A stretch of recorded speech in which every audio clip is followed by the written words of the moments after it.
মাঝে মাঝে মনটায় কয় এই বেডতে আর থাকবো না। থাকবো কেমনে? কি সব আজব জিনিসপাতি যে সামনে নিয়ে ধরে। মাঝে মাঝে ভয় পাই, আর মাঝে মাঝে পাই না। মাঝে মাঝে মনে কয় সামনের দিকে আগুয়েই যাই, আবার মাঝে মাঝে পিনার পিছনের দিকে আগুয়েই যাই। আর একজন হারার ফলায় দেখ না মোর পাশে বইয়ে আছে, বলে কুমোরের বস্তা।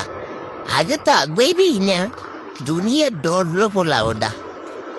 আগুয়েবে না কিছু না, খাওয়ার বেলায় আগে আগে দৌড়িবে, আর কামের বেলায় যদি একটা কিছু দেখছে ওয়াক। এই ছাড়াই এই ছাড়া দেন না মোর তিন হাত পিছনে খাড়াই দিস। বিপদের সময় মোরে আগে ঠেললে দেয়। যেমন কিছু কিছু মানুষ আছে না এই রুমের, খাওয়ার আগে আগে আর মায়ের দিলে থাহে পিছে পিছে। বুঝছেন কিছু?